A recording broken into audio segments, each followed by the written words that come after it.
Uy, okay ka lang? You look so stressed. I'm so tired. Grabe tong week na to. Imagine I had to pay bills, send money, remind people to pay me back, tapos lahat yun may fees. Kaya ka pala mukhang haggard. Haven't you heard of BDO Pay? Eh? BDO Pay? Hindi ba hassle mag-transfer or cash in pa? No, if may BDO online ka na, you can use the same login sa BDO Pay. And no need to cash in because you can charge directly to your BDO bank account or credit card.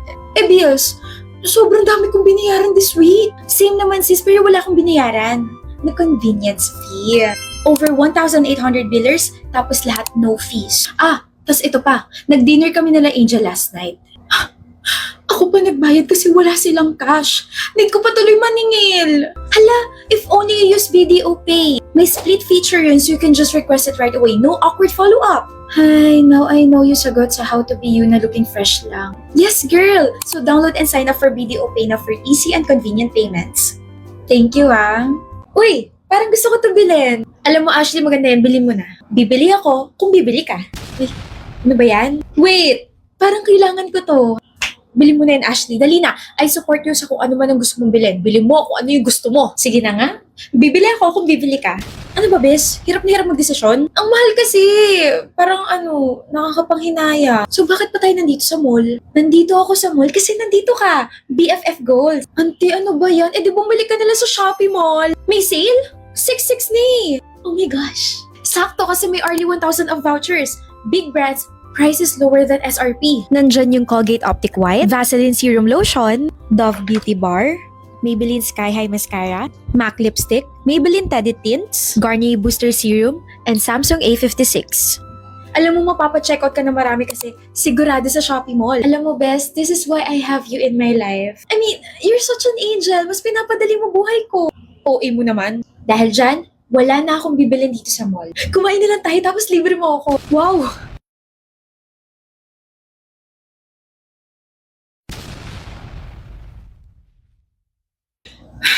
Hindi pa nga nagsisimula yung date natin, nakabuntong hininga ka na agad dyan. Wala.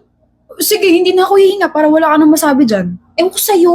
Ayan, sige. Hindi pa nga nagsisimula yung date natin, nagsusungit ka na agad dyan. Ewan ko rin sa'yo. Hmm? Ang attitude mo. Aba, ako pa talaga? Ano pang tawag sa'yo? Bakit? Bakit hindi mo na ako sinusuyo? Dayan, you have to taste your own medicine. Medicine? Wala kaya akong sakit? Meron! Meron kang sakit? O sige, pagiging tuyuin mo. Imagine huminga lang ako. Gumano lang ako. Tapos kung ano ng mga sinasabi mo dyan. Wow! Grabe siya. Pag tinutuyo ko pa naman, alam kong gutom ka. Kaya eto, binilan kita ng potato corner fries. Potato corner fries? Tapos barbecue yung flavor? Kakatakam! Susuyuin pa rin kita pero syempre gamit yung kahinaan mo. I know you've been craving for this kaya crave it. Get it! Oh.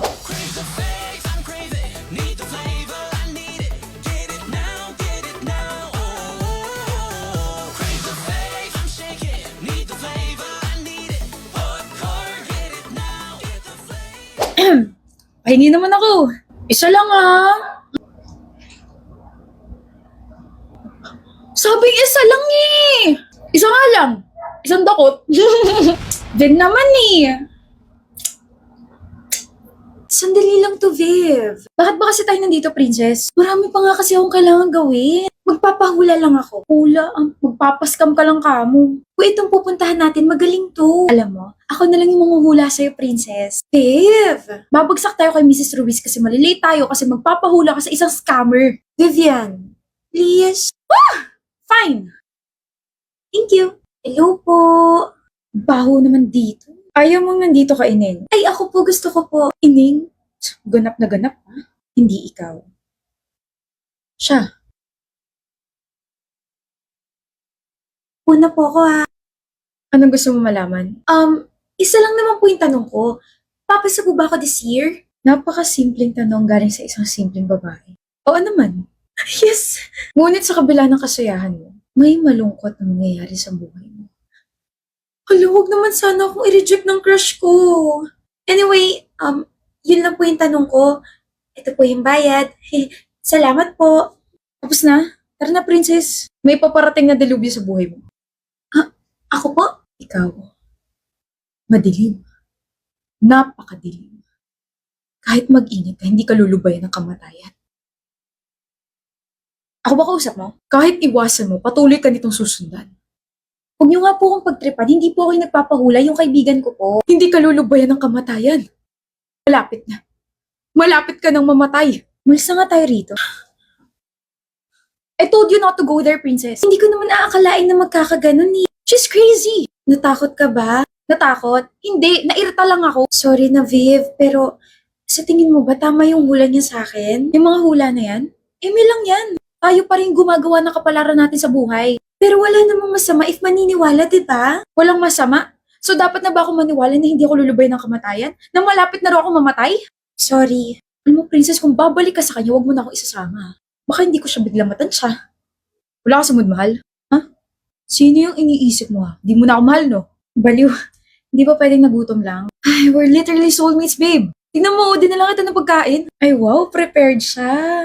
Habang papunta kasi ako rito, sabi ko, parang gutom yung baby loves ko kaya dumaan ako ng Amerika para bumili ng burger.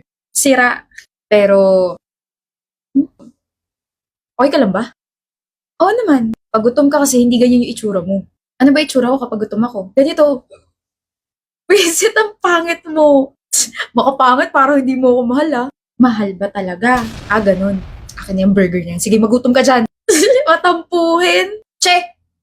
Kahit mag-ingat ka, hindi ka lulubayan ng kamatayan. Kahit iwasan mo, patuloy ka nitong susundan. Hindi ka lulubayan ng kamatayan. Malapit na. Malapit ka nang mamatay.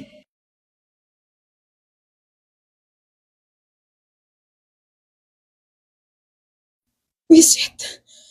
Wisit! Wisit ka rin, princess.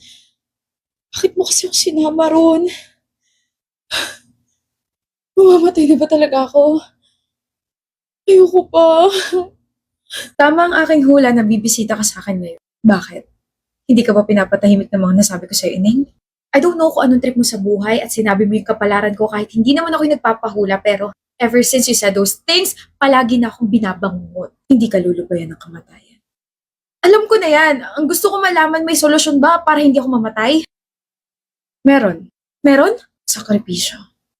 Yun lang? I've been sacrificing myself for the past years. I've been working so hard. Kailangan may sumala ng kamatayan mo. Kailangan yung taong malapit sa'yo. Kailangan niyang magsakripisyo para sa'yo. Kailangan niyang mamatay para sa'yo. Yun lang ang tanging solusyon. Sakripisyo. What? Wala na bang iba? Wala na. Kailangan mamimat. Sorry.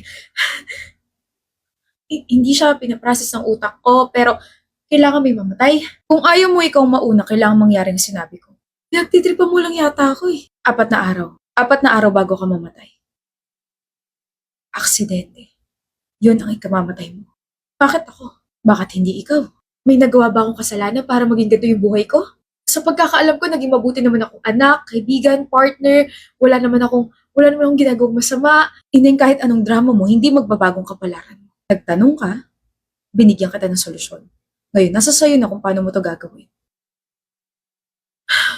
Kapag nailigtas ko na yung sarili ko, kailangan ko rin bumalik sa kanya. May ibibigay daw siyang protection sa akin. Hindi ko kaya. Wait, what if yung mga magulang ko?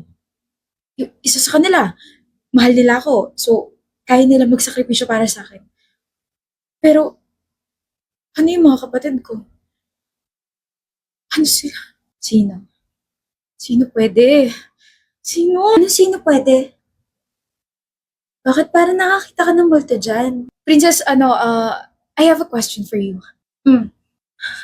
Ano nga? Would you sacrifice yourself? Ayoko! Hindi pa nga tapos yung tanong ko eh. Alam ko na yan kung kaya ko ba isakripisyo yung sarili ko para sa'yo. Girl, I'm sorry. I mean, mahal kita and BFF kita pero mas mahal ko yung buhay ko. Kahit para sa kaligtasan ko, hindi mo gagawin? I still need to find a boyfriend, build a family, etc.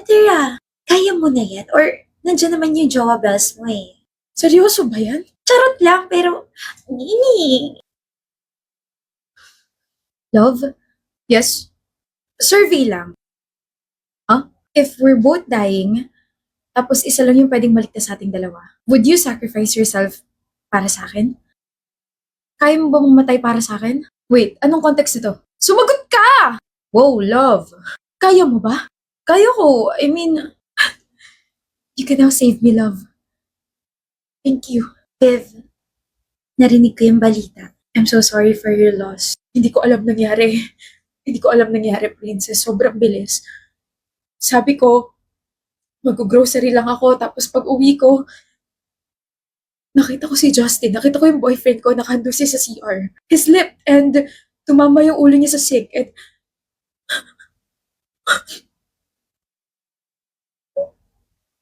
ano na lang gagawin ko kung wala siya? Bakit, bakit pa kasi ako nag-grocery? Bakit pa ako umalis? Bakit? I should have been there. Eh di sana nasagip ko pa siya, di ba? Nandito lang ako kung kailangan mo ng kausap. Asan ka? Nagawa ko. Naligtas ko yung sarili ko. May nagsakripisyo para sa akin. Mahal niya ako. Nagsakripisyo yung boyfriend ko para sa akin, okay? Nakaburol na siya ngayon. Tapos, natanggap mo ba yung perang pinadala ko? Di ba sabi mo kapag nagawa ko yung inutos mo, bibigay ka sa akin, tapos kailangan ko magbayad. So, nasan ka? Akin na yung